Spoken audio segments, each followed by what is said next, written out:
Now let's take the conversation to Zimbabwe, where veteran Zimbabwean filmmaker, theatre director, actor and playwright Conte Mhlanga passed on early morning Monday at the age of 59. He established Amakhosi Cultural Center in 1982. The center started off as a youth karate club and turned semi-professional in 1988. In 1995, Amakhosi established the country's first privately owned cultural center located within the boundaries of the townships, now popularly known as the Township Square Cultural Center. Mhlanga, who wrote more than 20 plays, among them The Good President, had 3 books to his name. The Good President was banned in Zimbabwe, and although it was presented as a fictional account, it's a depiction of an African dictator who has ruled his country since 1980, closely mirrored events in Zimbabwe at the time. The politically charged play won him an Art Venture Freedom to Create award, and he won the award out of nearly 1,000 entrants from 86 countries. Really sad hearing about his passing. But joining us to speak on the passing of this veteran filmmaker is Bernard B. Ndlovu, who's an actor and former student of the late Conte Mhlanga. Good morning, Bernard. Thanks for joining us. Good morning. Thanks for having me. All right. I want us to talk about how it was being mentored and directed by the late Conte. Look, it was a humbling experience going back home after varsity and being taught further by Conte in the area of drama and other forms of art. He was a knowledgeable man who dedicated all his hours to work. You would never find Conte playing. Of course, drama is about playing, but he played in a dutiful way all the time and inspired a lot of young people to do the same.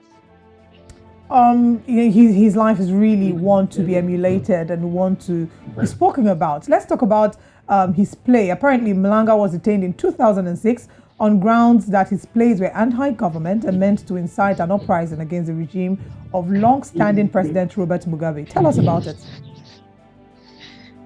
Sorry, I didn't get that question. I'm actually in a noisy place. There's no electricity, so we're using a generator. All right, we're asking you to talk to us about his detention in 2006. We gather that he was detained on the grounds that his plays were anti-government and meant to incite an uprising against the regime of long-standing President Robert Mugabe.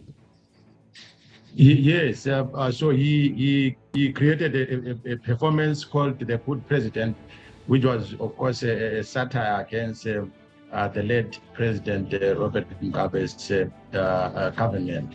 And the cops came, picked him up. We were also there participating in the process. But as you know, the same play then, went quite some big international attention and an award that he walked away with. So one thing about him was that he was a courageous man. He would not, budge because there was any threat, for his life. He was one person who would stand up using both art and actual utterance to challenge government. He always spoke truth to power as an artist. All right. Sadly, of course, his journey ended at the age of 64. What would you say Conte added to the arts industry in Zimbabwe?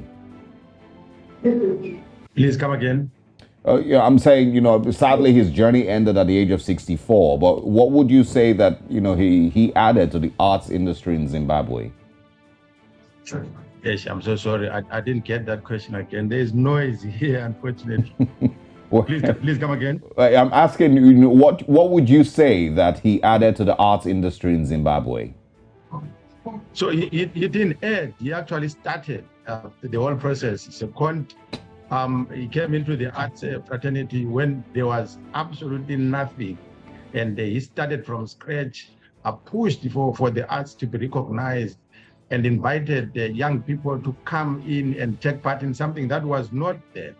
He came from a marginalized region in Zimbabwe, but did not, take regard to that. He just worked throughout his life. So I would say that it would even be undermining what he added to think that what he contributed to think that he added anything. He actually started from scratch, from zero, and created an industry that is booming now. We have young people who are doing their own art, and all of them grew up under the tutelage of Conte Mhlanga.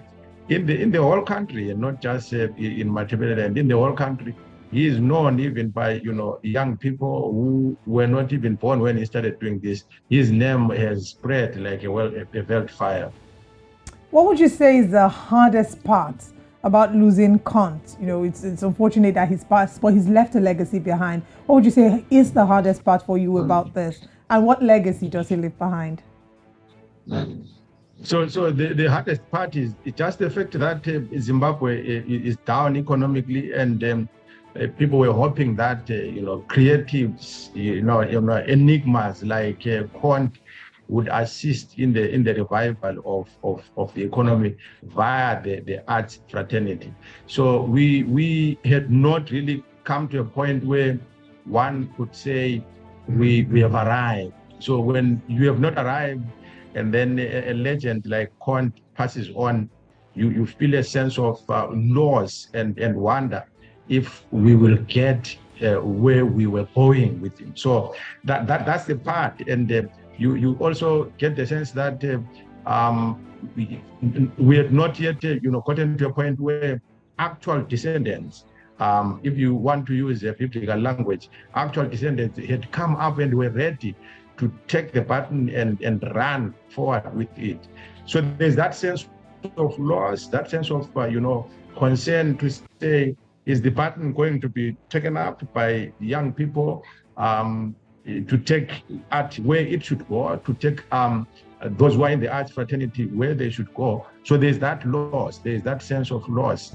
And of course, one then also has a bit of hope to say the small seed that he planted could go and could grow and take us somewhere. There is a sense of loss and also a sense of hope at the same time. All right, so really sad, of course, hearing about his passing, and of course it sounds like Africa has lost a very, very bright light. Of course, we pray for his family, and we hope that Zimbabwe and the art sector and the art space in Zimbabwe is able to continue to work just like he did and speak truth to power through art. Thank you very much for your time this morning, and we wish you a great week ahead.